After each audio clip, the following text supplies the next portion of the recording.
my God. Rebekah, your face just sparkles, by the way. When I see your face, I'm just like, oh, look at that. Is it my makeup? Did I put sparkly, glittery eyeliner on my eyes? I think it might I think it's the energy that's just pouring out of you. That's a nice thought. So for those of you who don't know who Rebekah is, this is just such a treat today.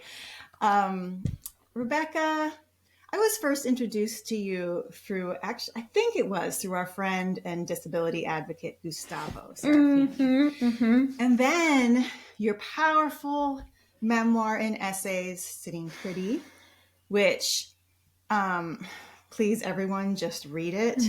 It is heartbreaking, redemptive, so deeply confiding and honest. And then that spun off into your thought-provoking reflections on Instagram, and then Substack, which you read out loud, which, oh, hello. Okay, my cat just decided to join us today, so Yay, kitty. So everybody, I feel like there's some gold spun magic that's missing in your life right now if you haven't read Rebekah. Rebekah, when I feel like you write, I sometimes feel like I'm the only person you're speaking to in the world. It's kind of like as if we're sitting on a park bench under a tree, and I'm the recipient of just this generous, like I said earlier, curious, confiding honesty. And the curiosity is really, really front and center for your internal life, and then how that interfaces with the world. So for those who haven't been lucky enough to be immersed in all things Rebekah, she is a writer, a teacher, a mom, and yes, also a disabled woman who brings immense clarity, nuance, and humor to the way she writes about disability, identity, and what it means to be human. So I want this conversation, Rebekah, to go a little bit beyond what you're often asked, to talk about your writing as an embodied practice and the tension between being seen as an advocate versus being seen as an artist, which I think you've written a lot more about lately, and how we find the courage to tell the stories that feel most alive in us. So maybe this one will be a little tender. I already cried before we even pressed record. But I know this conversation is just full of the kind of depth I think we're all craving right now. So let's just settle in and listen to Rebekah. Hi. Oh, hi. I am feeling my own eyes well up listening to you introduce me. I think just to feel really seen, like the values that I hold dear being recognized in you, and witnessing that in the things I'm trying to make means a great deal to me, and having you value those as well. Curiosity, I think the intimacy of digging into questions in a way that feels hopefully personal. All of that matters to me. So thank you for recognizing that in me, and for taking the time to sit with that and be present with it. Yeah, and we'll explore it together today. So I want to talk a little bit about your writing as embodied practice. And I know you've written about sort of the alignment that happened when your writing turned towards your own life and your body, and that something kind of clicked into place for you. Can you speak to when that happened or why that happened, and then what this alignment feels like for you as a writer? Thank you for asking these questions about writing. You're being very generous to me. I feel like you really read my recent essay on grappling with, am I a writer, am I an advocate, and not getting a lot of questions about writing. So you are just giving me little gifts to open. Okay. So I guess I would start by saying that writing has been, an extension of my being since I was a child. Writing, gathering little books and making my own books with like computer paper that you have to like rip the perforated edges off of, like gathering words together and collection. And I made like a little library with my sister of all these books we were making, and we made our own library cards, and I would write song lyrics and poems and as I got older, fiction. And I was often, in retrospect, looking back at my writing, I was often writing about outsiders, people feeling like they don't belong, people questioning where they would fit or why they don't fit. And, like I would write stories about like interventions that happened in hot air balloons. And I would write about like sort of fantastical worlds where like children were sacrificed to a community soup every year, like just like strange things, right? And I think a lot about this story that I wrote that was actually grounded in a little bit more of reality, of this like young woman who finds herself in this like very fancy wine and cheese party, and she doesn't know what to say, and she doesn't know how to act or where to stand, and she ends up like busting out of this party and like throwing her shoes off and running down the sidewalk right after like through the sprinklers or right after the sprinklers, so the sidewalk was wet, and she's running down that sidewalk, escaping that sort of pressure and feeling of unbelonging. And it wasn't, so I'm writing these stories, and even then, like I end up going to graduate school where I sort of shift more towards like literary analysis, and I'm writing about like Victorian literature, but I'm still sort of pulling out these themes about outsiders and people that are seen as unfit, or not normal. And when I was in graduate school, I discovered disability studies. And so I guess in the background of all of this is to say that I have been paralyzed and used a wheelchair since I was a child. And embodied that reality without a lot of reflection about what it meant to me or how it impacted who I was or how I felt in the world. And I would even go farther to say that my introduction to the world in this particular body involved a lot of sickness. I had cancer as a child, so I was sick for years, going through chemo, radiation treatments, recovering from surgeries, one surgery after another. And I think for a lot of reasons that led to sort of a disembodiment in myself. That there was a lot I was feeling. There were a lot of stories that my body held that I didn't quite have access to for one reason or another. And finding disability studies in graduate school was a little bit like, I've described it, I think, a lot in metaphors. I've described it before as almost like I had lived my life on stage and somebody turned the lights on and I kind of recognized where I was and who was in the audience and what part I played in that performance on stage. It was very clarifying for me. It gave me language. It gave me a framework for kind of understanding myself. And I think that was the beginning for me of learning to acknowledge that I had a body and what it felt like to be in it.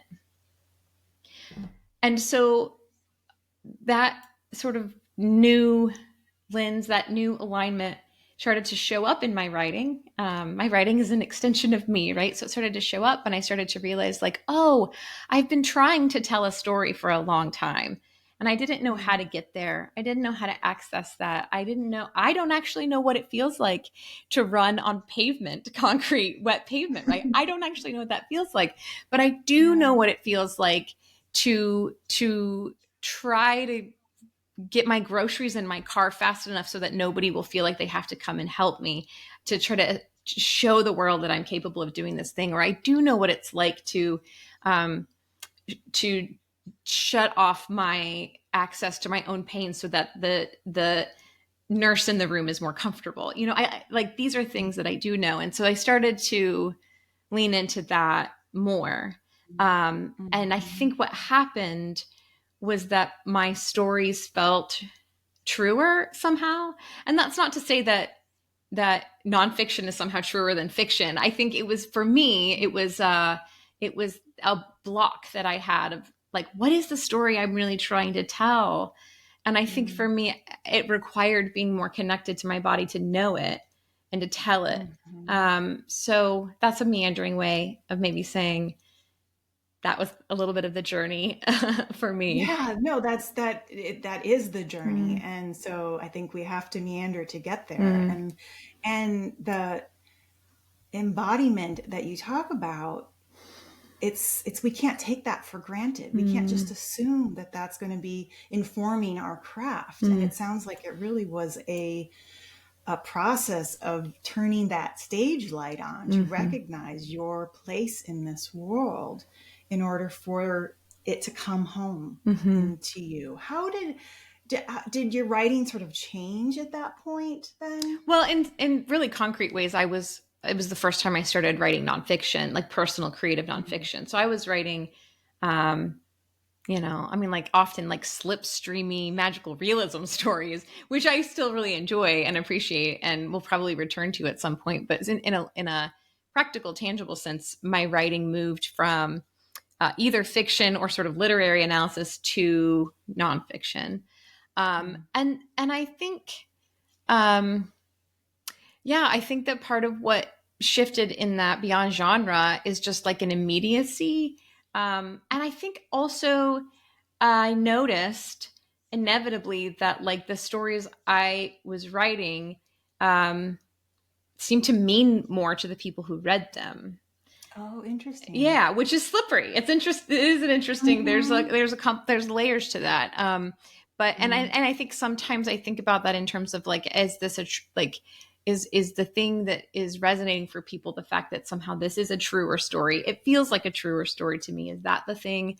And I don't know that there's any math equation we can do to figure out exactly what that is. But I definitely noticed it, and it definitely fueled me to keep doing it. But I still have to remind myself, like I'll sit down to write something for Substack, and often I'm so in my head and all of it is my ideas and this is my concept and this is my metaphor. And it requires a certain muscle and like a practice of returning and placing my body in that scene and paying attention to what my body is doing. And I have tried to reinforce that muscle in just my like daily writing practices. I have like one of the most doable things that I've set up for myself is that I have these giant calendars on my wall, like giant. Every single day is present on that calendar, and each day is like an inch by an inch, like a tiny little square. And every day I will sit in front of that calendar and I will write one embodied moment from that day that I want to hold on to. Like a sensory, visual, like the sounds, the something to capture a sensory moment from that day. And I think of that both in terms of a record, like I want to have that record, but I also think of it as a way of priming my mind to be present and pay attention to what where my body is and what my body is receiving and what my body is telling me through its goosebumps or its the lump in my throat or whatever that thing is. That's so beautiful, Rebekah. I mean, I'm picturing that could almost be an art installation in and of itself when you like zooming back on your month of April and these moments of embodiment. I would want to like film them and then have it, displayed so that it's a full sensory experience for people that are viewing and reading it. I don't know. It's just, that's such a cool way to capture your experience. And actually, it sounds like you're cultivating the experience more the more you do it. That's part of the hope of it. Like I have struggled so much over the course of my life, and I think you would know this as like other essays I've written on Substack. I've struggled so much to stay present and to pay attention to what my body is telling me, and stay tethered and present. And this is one way that I've tried to build that into my life in a way that feels doable. I mean, I also have like journals where I'll try to do 10 of those a day. And, that practice comes and goes because that can be a lot. But the calendar one is one that has lasted, I think I've been doing since 2022. So it's interesting because when I read you, I feel, like I said, it's like I feel like I'm the only person in the world. So you're putting me in my body when I read you. I Absolutely. love that. And so and then you also said that like when you started to do nonfiction, it felt like maybe people were deeply emoting their own experiences, sharing their own experiences because of what you're reflecting. So it's interesting to me that maybe you aren't experiencing that as much, but it certainly is coming through, Mm. Mm. or it's transmitting Mm. itself almost onto your reader. It takes effort. Um, It definitely takes effort on my part. It's not instinctual, but I love hearing that that makes you more present with your body. I mean, oh yeah, I mean your stories about you and Otto, your mm, son Otto, and the details of the way that the two of you interact. I'm not a mother, but I when I read your experiences of being a mother, mm, I think if I had been a mother, it would have been similar. Like I have mm, these tender moments when I read you, and it's just like, mm. oh, Oh, they're wow. just so true. Oh, wow. Yeah. Kimberly. So I here I go again. It's- Um, I want to talk a little bit what that was like for you, because when you wrote Sitting Pretty, you know, it's this remarkable story in a memoir, mm, and this was about your disability. mm, And then people were wanting to ask you more about the disability than the writing mhm, itself. And so, mhm, how do you hold that tension between being seen as a disability advocate, but also a writer? Because mm, both of them are true, mm. but definitely not synonymous. I love this question. Also, I just want to pause over your tears and just say, like, I think that that is beautiful that your body is marking the moment of meaning for us and saying, like, this matters to me, this is tender to me. And I don't know, I just witnessed that with like some awe and wonder at how our bodies speak, you know. um so but Yeah, okay, yes. totally. My body speaks so much louder than my mouth ever. So I'm Oh, glad that there's a platform where both can do this and we can together. pay attention to it and value it, and yeah. Mhm. Yeah. Okay, I will say this question is everything to me. I could talk for the rest of our time together about it, and I continue to be quite tangled. I feel like every time I try to speak, I feel my words like whip around and tangle back and get.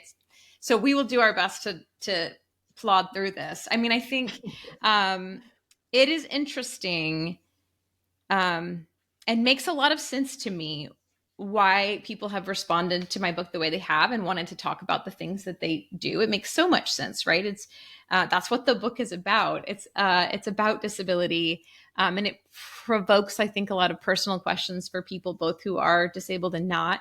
Um, and also, I just wasn't quite expecting it, and I think it's in part because I my program and the schooling that I'd been doing and the way I'd been thinking about myself had been so writing focused. I had thought of myself so much as a writer. And I wrote the book thinking of myself and my work that way. Um, and people will say, I mean, the essay that we're referring to, I think I titled it like, Am I an advocate or a writer? And why do I feel like I need to choose? And a lot of the responses to that essay have been something along the lines of like, well, you're both, which is true. Mhm. Absolutely. I write and I advocate, and those things are both true. But I think for me, a lot of why that question has felt pressing is more internal of when I sit down to do my work. I'm putting air quotes around that. When I sit down to create something, put something into the world, um, I want to know how I'm orienting myself. And I think when I wrote Sitting Pretty, I was orienting myself as a writer who has a particular point of view, who is going to tell true stories about the world from that embodiment. And Mhm. what ended up happening was a great deal of advocacy in a way that I think is and has been really beautiful and has humbled me and excited me. But I think, and it kind of goes back almost to that moment we mentioned before of like recognizing, oh, this means something to people. Yeah. Oh, this kind of story kind of generates this kind of reaction, and becoming more aware of an audience as someone who is so prone to look to the faces around me and ask, what do you want of me, and how can I Mhm. give you what you want? It has been confusing. It's just been a confusing Yeah. stretch for me, in trying to figure out what I'm doing when I sit down to write something. Um, Mhm. and and also the complexity of feeling like the mandate to be useful. You know, if I'm going to put my energy into something, and if I'm going to ask people to read it, it must be useful. I think that leads to a set of mandates that can, I don't know, it's almost like it is undermining my ability to do the very thing that I want to do in some ways. Like, here we go, getting tangled. I'm gonna like getting tangled in I these love being ideas. tangled. Okay, all right, let's be in the tangles together, Kimberly. I think that there is this way in which if I am so tuned in to what this audience, I perceive that this audience needs of me, and what kinds of stories I should be telling in order to be useful enough to people, that can really stifle the witnessing, the telling of a whole life.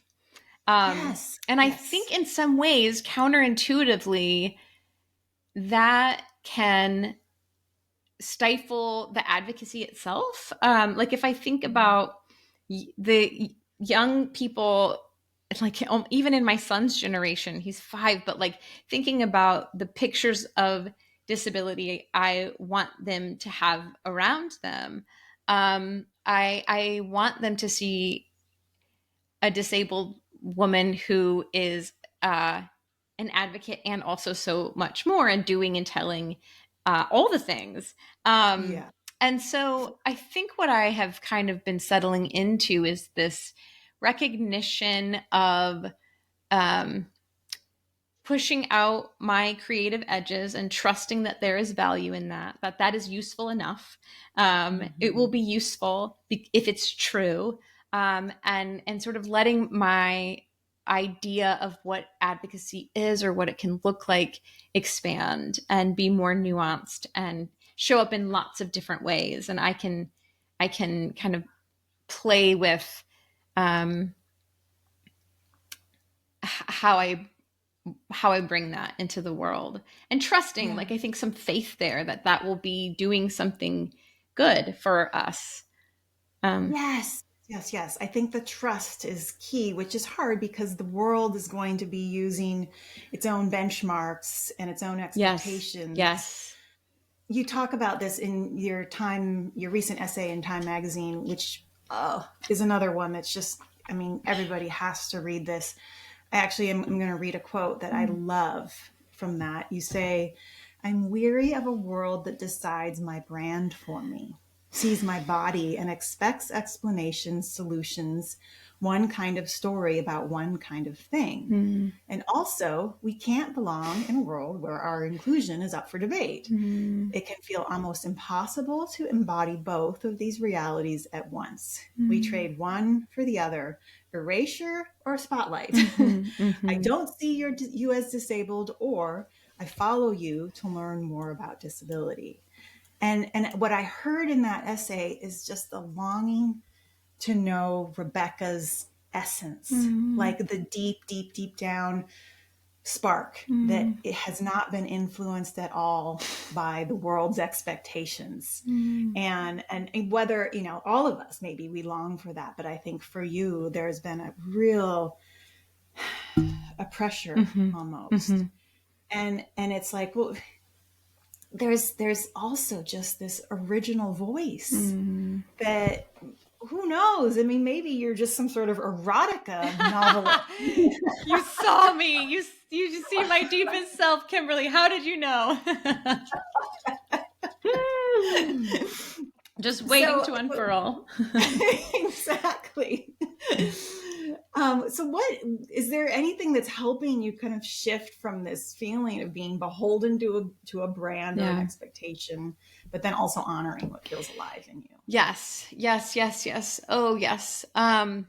I don't know if this will resonate for anyone else, but I do feel like the particular questions that I have been asking are in large part a result of spending a lot of time on Instagram and kind of growing and developing as a writer in a space that is run by algorithms. And I think can really create this I didn't always, but in my perception of it, kind of start to create a flattening of stories.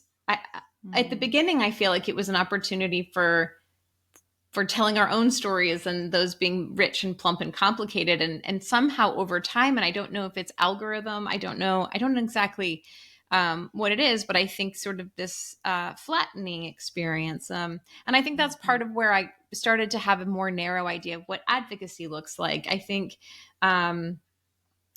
there are certain kinds of content that, and I'm using air quotes here, do better in that space, right? That are so quantifiable as shares and likes. And you don't even really know if someone even read what you wrote, but you know that they at least heard it. And so I think that part of the dynamic or the binaries that I started to have in my mind of writer or advocate or writing about disability or not sort of started to be created in that mechanism, in that machine.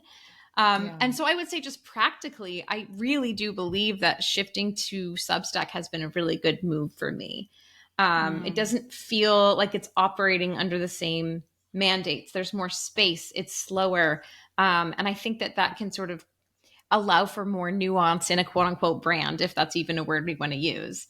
Yeah. Well, your name as a writer is the brand then, and not necessarily what you're tagging yourself to. At least that's my experience. And I think what you said, even in that Time magazine article, it's like this part of you knows that if you veer, if in your Instagram feed, you wanted to maybe write about cats, people would be like, well, wait, this isn't right. And then you lose people reading, or they literally won't even recognize that it's you because like it won't catch the momentum of the algorithm, and therefore people will literally not even see it. I mean, it's an interesting game. But I do think also in writing that Time piece, I think just a way of thinking about it that has started to help me figure out or have a little bit more of a grip on like what it is that I'm doing and the value of what I'm doing, and is the difference between being caught in a constant state of reaction and like sort of almost like I'm caught in somebody else's story and I'm constantly trying to revise that story, as opposed to like feeling the ground beneath me and speaking from where I am and telling my own story, if that makes sense. I think that my experience in Instagram often sort of beefed up a reaction muscle, and an immediate reaction muscle, also like a quick reaction muscle. And I think that there is a certain amount of value in that. I think that there is value in engaging with the narratives that you see around you or the problems in the world you see around you and speaking to that and naming that aloud. I think that is important. But I think if that's the only thing that we're doing or we feel allowed to do or the only thing we think is useful, I think there's something that gets missed. And there aren't roots being planted somewhere else. I think a lot about imagination and the power of imagination. And I think about what world I want my son to grow up in and how I want those kids to understand disability. And I think about building roots into the world I want to exist with them while I'm simultaneously, pushing against whatever I want to correct in the world around me. I think it's like both of those things at the same time.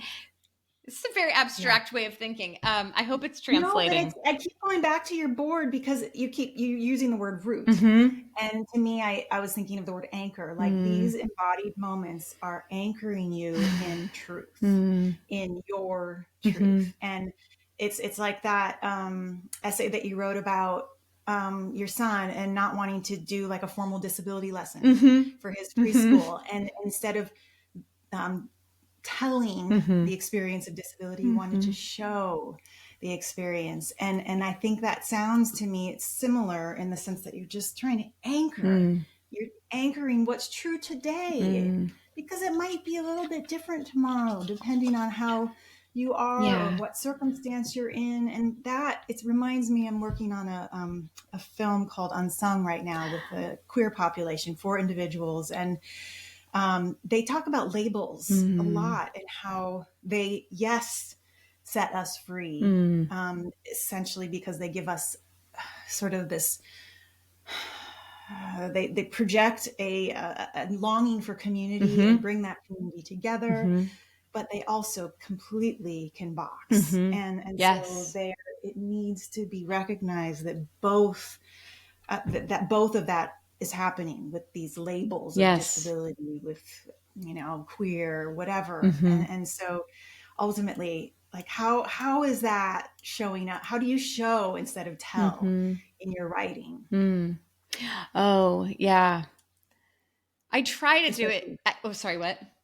no, especially within like this disability Yes, lesson. yes. Well, I think actually you're just like handing me in your question is a little bit of an answer to the uh wrestling that I've been doing, because I think um it is bringing people into a real life experience, the moment to moment, um, without it always having to end with, and here's the lesson, and now you know these three takeaways, and and here are your action points. It's and I think that kind of storytelling is genuinely transformative. I think that gets to, I mean, it's interesting to hear you say that you feel more present with your body when you read my writing, because I think that's a lot, and a lot of times, like, the goal is to um uh, like, not just change some language in our brain, but like feel something with someone, and that is like deeply transformative to us. I think that's like deep lasting learning. Um I think that's how we shift. That's like the way that we shift our perception in the world, is by experiencing it with someone, as Yeah. opposed to, I mean, I think lists can be helpful. I definitely interact with lots of people who want the practical, like, tell me what to do or tell me what to say or not say. And I understand the purpose of that. But I tend to think that this, bringing you into my lived experience, this moment of shame or liberation or confusion or joy in this particular body, is deeply transformative in how we understand each other, and how we might conceptualize something like disability or motherhood, or whatever that thing is. So I know it's interesting to think about language. We were talking before we hit record about like the power of language, and how language has this power to, I mean, it's incredibly powerful in its ability to connect us. And I also, at the exact same time, I also find it to be uh, profoundly limiting to being able to actually describe some of these things, and how Mhm. it's like this both and of like, this is the most powerful tool we have, and also um, there's an edge to it where there is experience that goes beyond it. Because I think about those labels you're talking about of like, Yeah.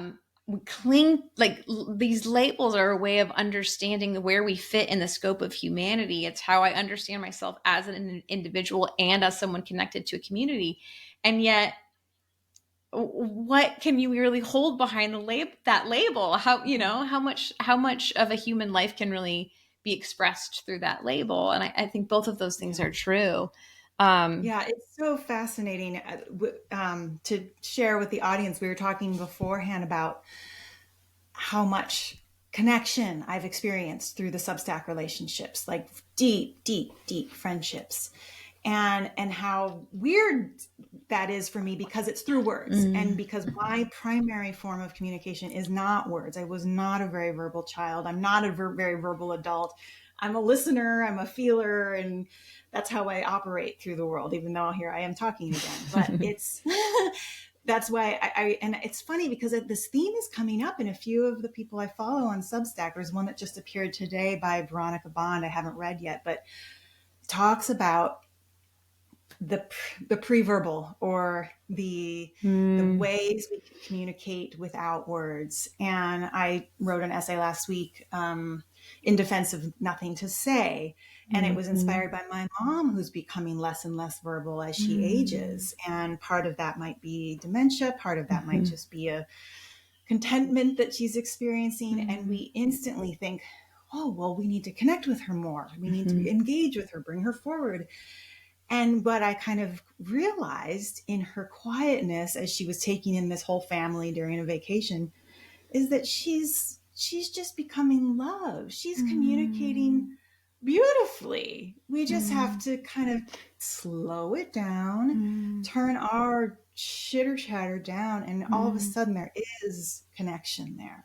There is vibration. So it's both. Yes, Again, it's these words that are happening that create these connections, but then it's also the limitations. So and anyway. Maybe thinking about words as doing different things. There's the words that are labeling and describing and organizing. And also there are the words that are like conduits to our bodies, maybe, or ways to connect to like tools or little prompts to try to move beyond language. I mean, if that's possible, language that helps us move beyond language. I don't know. Yes, well, that's probably what I'm experiencing with your writing, because there is language that helps us move beyond language. Just the fact that, we can read something and then close it and cry means that words took us to a place of wordlessness. So yeah, maybe it's just a specific type of writing, poetry. Yeah. Yes. Yeah. Yeah. You actually, let's talk about love. Okay. Yeah. Because you have another extraordinary essay called An Ordinary Unimaginable Love Story, where you challenge cultural assumptions about who is lovable and how. I want to know, what did it mean for you to build a relationship from scratch, and one that honored both your body and your full self? That was the first essay I wrote for my book, and maybe my favorite one to write. It was such a delight to write that essay, and I think it was a delight to build a relationship that felt like I was setting the terms for the first time. That it was starting from scratch, as you said. I guess a little backstory would be, I mentioned that I grew up quite disembodied.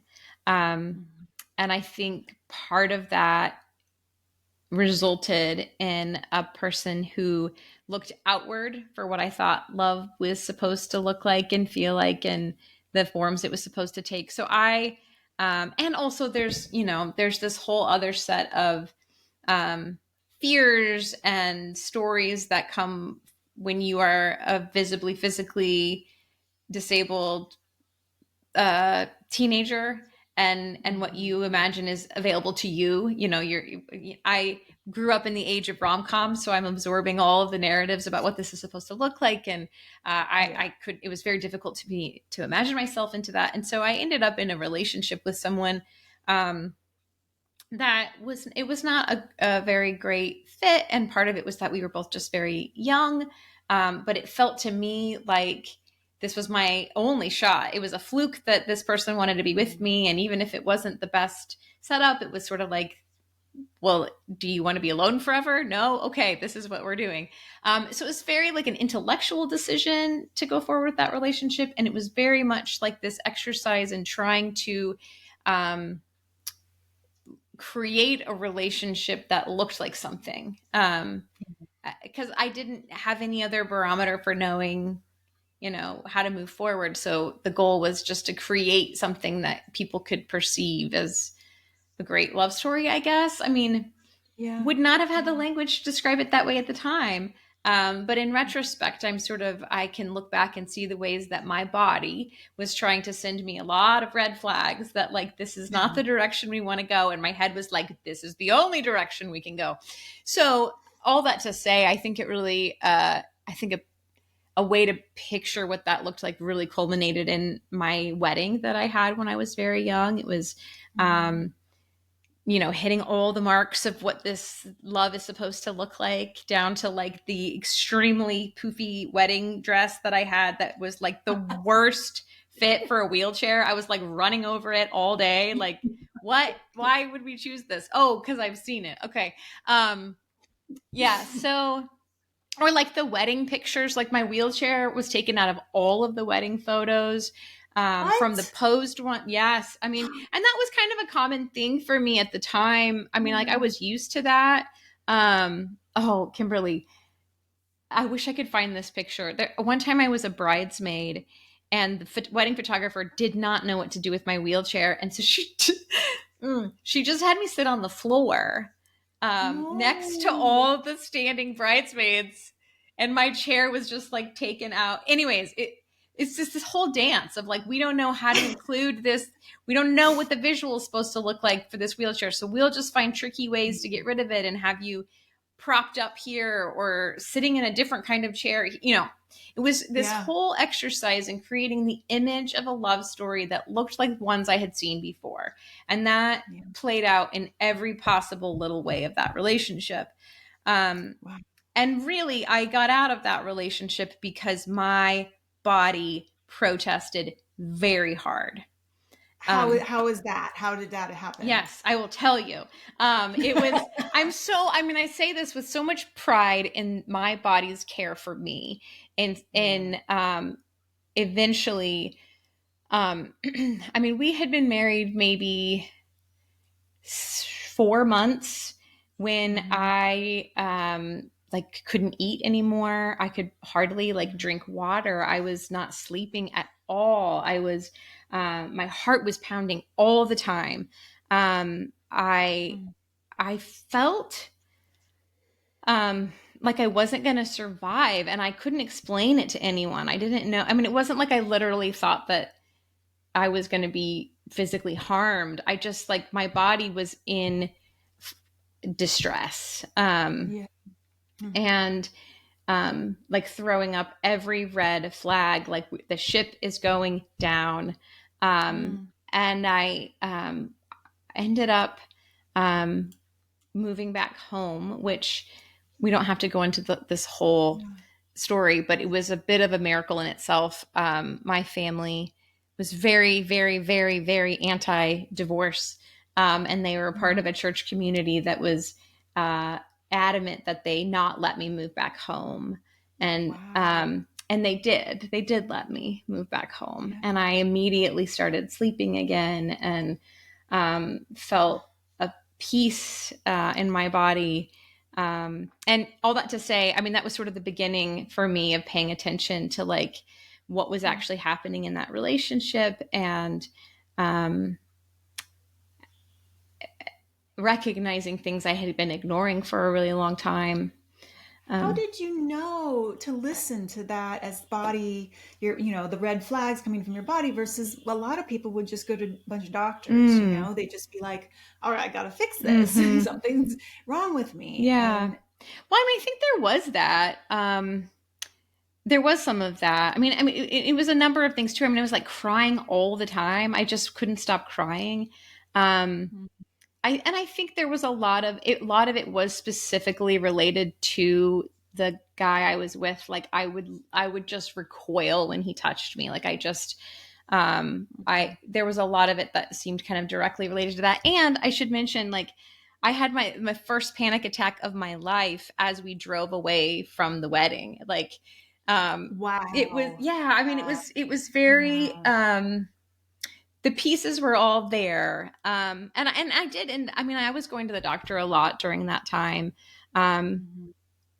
So it wasn't it wasn't so clear cut. But I think that I had lived so long, succeeding at ignoring my body, and, everything, there was so much that needed to be processed that was just bubbling up until it just couldn't be sustained anymore. And it was the first time in my life when I couldn't just conquer that through my will. And so when it did start to billow out, it wasn't just, I feel like I feel like I'm like trying to condense like 6 lifetimes into this little. I don't want to talk about this the whole time, so I apologize if this is like confusing to follow. Um, I it wasn't just that I was processing that relationship. I was beginning to process like a whole lifetime of Yeah. grief and fear Yeah. and trauma, and so it was almost like the relationship itself wasn't the thing. It was like the tipping point. Mhm. And leaving that relationship wasn't even necessarily just because, oh, everything else was fine, but I just was with the wrong person. It was Right. like this whole life that just I hadn't been present for.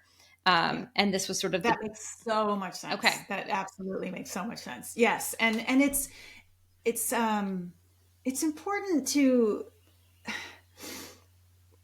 recognize those pivotal moments in life and to not pinpoint them onto one thing, and blame it on one thing, Yes. because we are such multi-layered human beings. Yeah. And to just say that it was about your relationship doesn't honor No. everything that you had been and that you were trying to become and the unknown that you were stepping into. Yeah.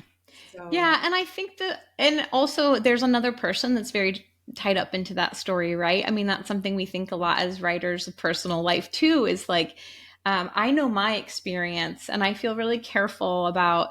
I would feel incredibly resistant to the idea that we could just sort of blame a relationship and sometimes by extension like a person for this going down. It was in some ways, I feel like that relationship was just a really sad casualty to a much bigger sadness of, a much bigger set of losses and traumas to process. And he kind of got caught up in that without either of us really knowing that was what was happening. So, collateral yeah, damage. yeah, that's the word, I think. Yeah. Hmm. Um, that's, yeah. And it's easy to try to, when you think about the story of your own life, it is very easy to try to pin things into a linear, easy to track, one thing led to the other, led to the other. But you're right, Hmm. it's so much baggier and more billowy than that, Yeah.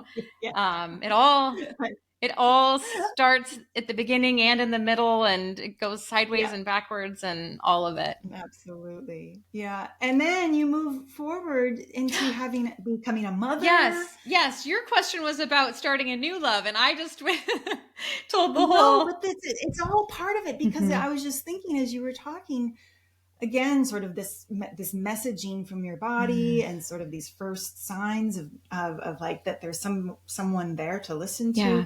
But then I was thinking, like, well, how did Otto, what was that part of your life when Mm. he came in? I'm sure he's teaching you about embodiment in a whole nother way. Oh, yeah, yeah, yeah.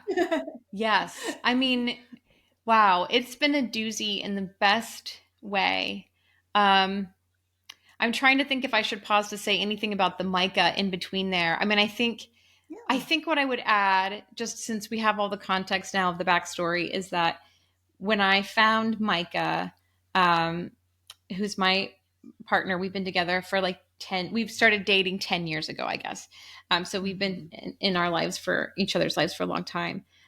There was something very exciting about getting to set the terms and recreate a love that honored both of our human experiences, our differences, our what we meant to each other, what we wanted to mean to each other, how we wanted to build this thing. Um, so that felt wonderful and exhilarating. And when I found out I was pregnant, and imagined myself as a mom, I kind of imagined it as an extension of that, like sort of this Mhm. continuation of like, I'm going to set the terms and I'm going to create Mhm. something from scratch that suits me and that excites me. Um, and Otto is just this gloriously whole, dynamic, vibrant, reverberating self of his own. Um, and I am like, from the first moments he was born, I have just been like holding on for dear life. Like, um, where are we? And what do I do about this? And how do how? Mhm. Um, what do I really think about this? And who am I really to this person? And how do I, a million new questions, and have felt, especially that first year, just so disoriented by this new being that I was inextricably and wonderfully and terrifyingly tethered to. And there were lots of questions for me about motherhood and what it meant to be a mother. And I didn't embody that role in the way that I had seen it. And I didn't think that would be hard because I already understood, there's lots of ways to be a partner. There's lots of ways to be a mother. And somehow, like, when I actually moved into that role, it was devastating to me to not embody it the way that I had seen it or even wanted to. I think it was the first time in my life that I deeply and genuinely grieved the limitations of my body in really specific ways. Wow. When everybody always told me before Otto was born that the way I moved through the world on wheels, like this motion, would be comforting to him because that was the motion he was used to when he lived in my belly. Like that, people told me that with a lot of confidence. It did not turn out to be true. No. He wanted to be, he cried a lot as a baby. And the only motion that seemed to soothe him was Micah pacing and bouncing and pacing and bouncing around the house. And I couldn't recreate that motion. And it was devastating to me that I couldn't offer that to my son. And I would hear him crying and I would try everything to soothe him and I couldn't do it. And I would have to hand him off to his dad, which is wonderful. What a beautiful thing for them to share. What a beautiful thing for Micah to be able to offer him. And also I was devastated that it couldn't be me and that I couldn't do it. Yes. So I that was 5 years ago now. He's almost 5. And we have moved through so many different phases together, and our relationship and my perception of our relationship maybe even has shifted, just as his needs have changed. That window of when their mobility is limited is so small, and our connection to one another has shifted as he's gotten older and very independent and mobile. And one of the things I think I've seen over time that has paid off is not minimizing the grief of some of the ways that I've felt the limits of my body. I think that grief is legitimate and worth letting it move through me.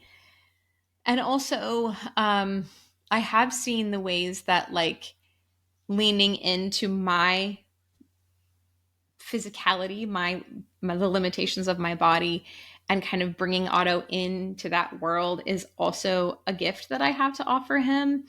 And I see it really tangibly in the walks that we take to and from his school to my car. When he started daycare when he was 2, and when I first started dropping him off or picking him up from daycare every day, I noticed very, very quickly that we moved through those spaces much, much more slowly than the other parents. That other parents were like into the car, out of the parking lot, and we were still just like making our way down the sidewalk and stopping every other foot to look at something, or which is more like a child's pace. Yes, too. And it's my pace. Yes. And so I think what I started to realize, at first I really tried to match the other parents. It felt important to me in this sort of quest to assert myself as a legitimate mother, and to be seen as a legitimate mother. And I started to realize, like, we get to do things in our own way, in our own pace, in our own rhythm, and that's better for both of us, and we don't have to match. And I've slowly learned to lean into that and recognize that there is value in whatever shape, the unique shape that we are to each other. It's been a long time. It's taken me a long time to learn that. and it is much harder than I expected, given that I have, I literally define ableism and could talk, do a whole hour on internalized ableism and why it's ridiculous, Yeah. like why these are not true stories. And yet in my own experience of it, it was hard for me. It's been hard for me.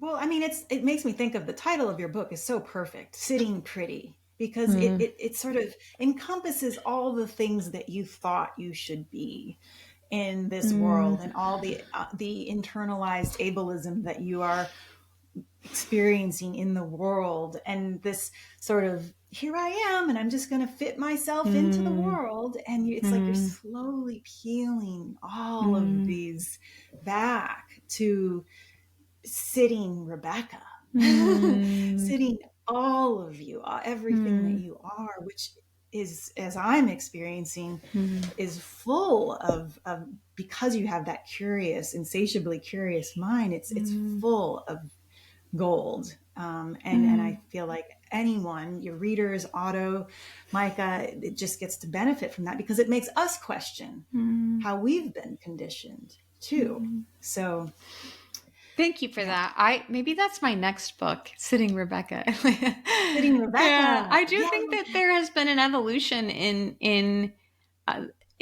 the stories that I am telling, and what feels important to me about them. And that is, I wrote that book, Sitting Pretty, like five years ago. It came out 5 years ago now.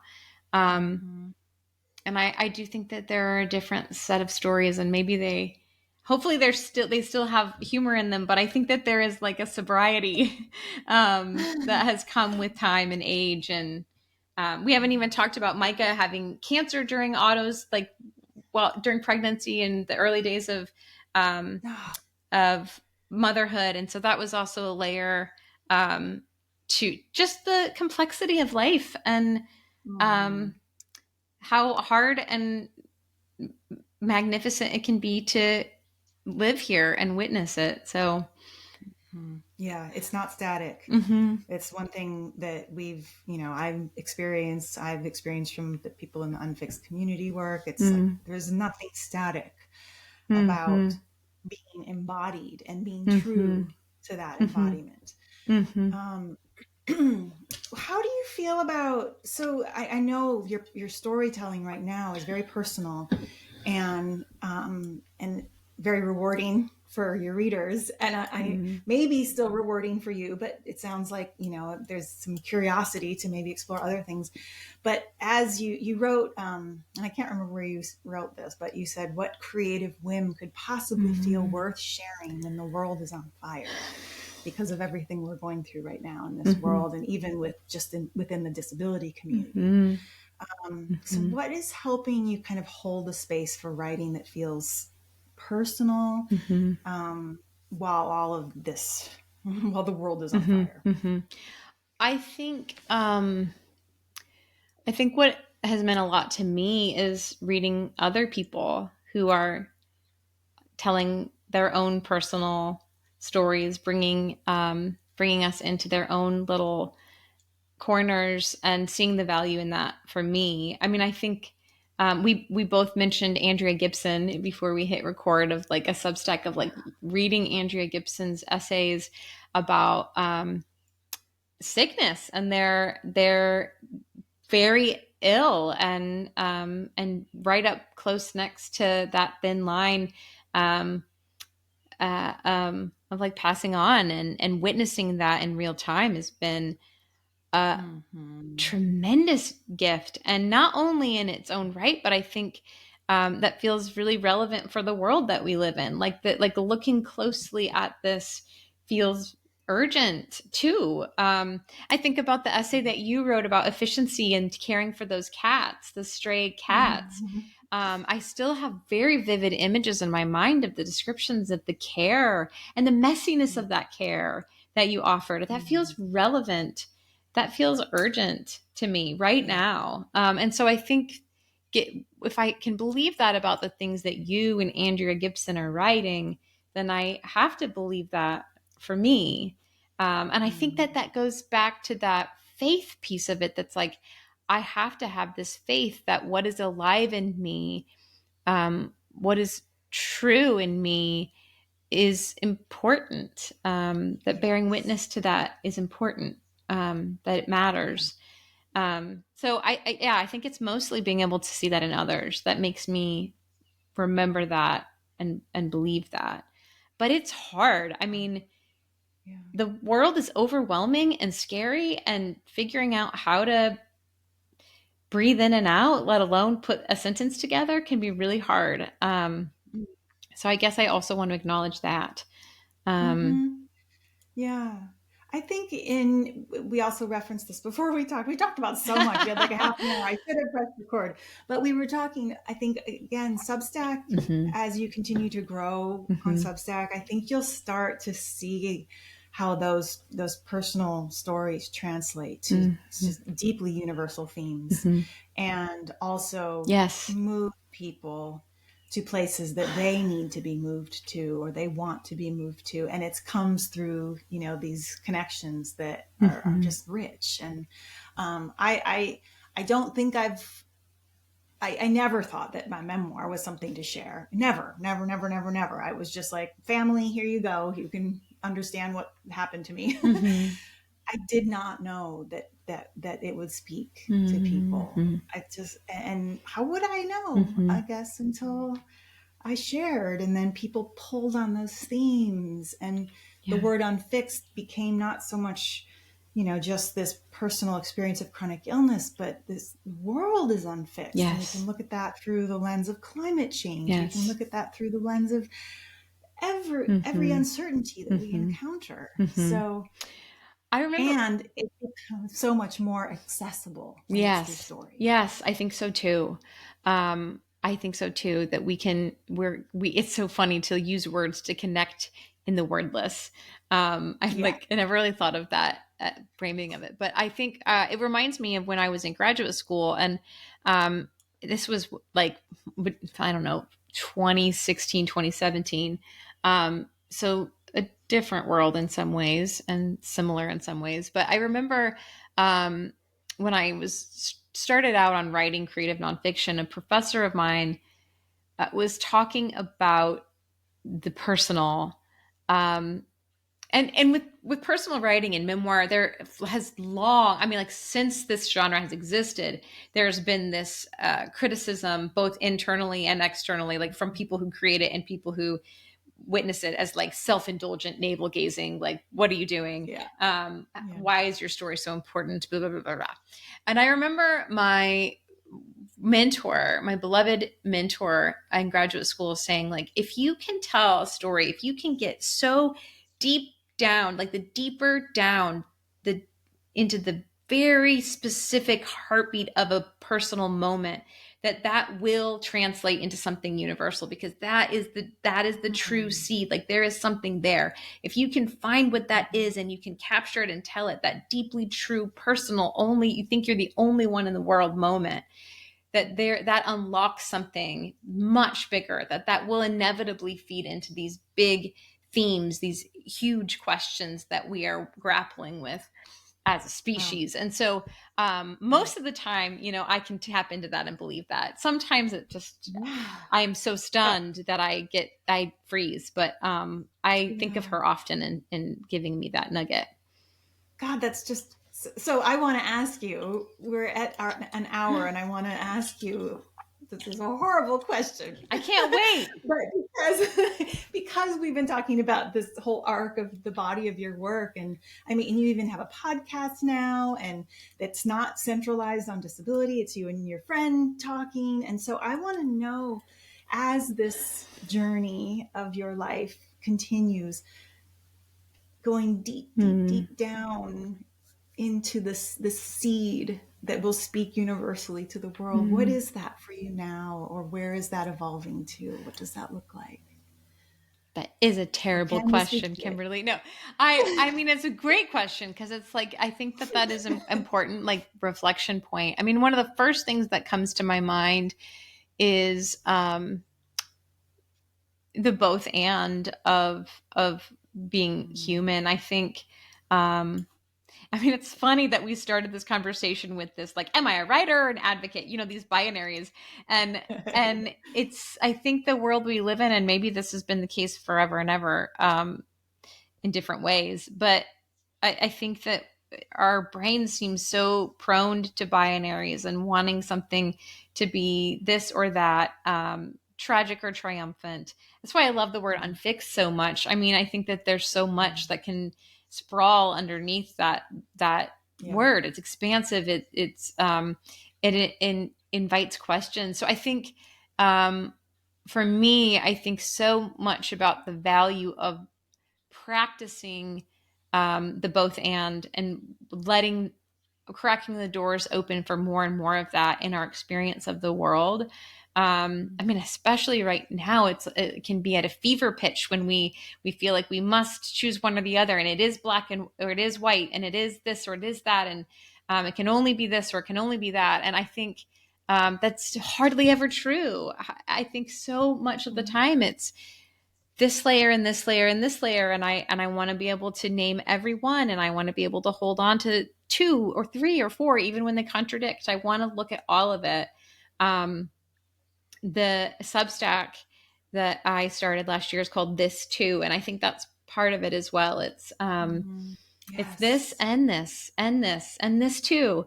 So I think that's part of what has become a defining thread arc through the things that I ponder and write about. I think that there are other, themes emerging over time. I think, you named curiosity in the beginning, and maybe a part of this too is just like almost inconvenient, exhausting curiosity, of just wanting to see more and understand more and pull back that layer too.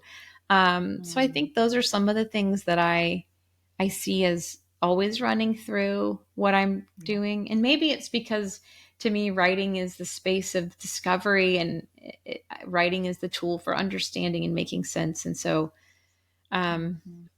that shows up in my writing a lot. But Yeah, absolutely. it And it's even like we've talked about as a thread through here. It's in the both and Yeah. it's the words that are allowing for the wordlessness. I love that. And This is something I'm taking with me. yeah, The words that me take too. us to the wordless. I love that. Yeah.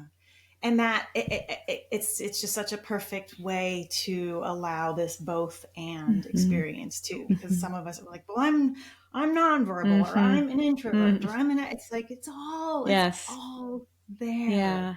In context, in conversation, evolving, pivoting, revising, backtracking, leaping forward, jerking this way and that. I mean, yes. It's all, and being able to have the capacity to bear witness to all of that, and not getting stuck in a pattern of building stories where I am looking for the pieces to build the story I already have in mind.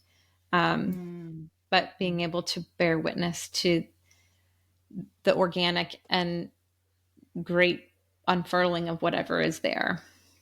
Yeah. And it is great. You are great. Kimberly. This is just, thank you so much. Boy, I just wish I could reach through this screen right now and give you a big hug. I feel it, and it's mutual. I feel like you're offering your people such a gift in these conversations. The generosity of your questions and the, insatiable and gorgeous curiosity that you have, and seeing in your desire to see people deeply, is so apparent.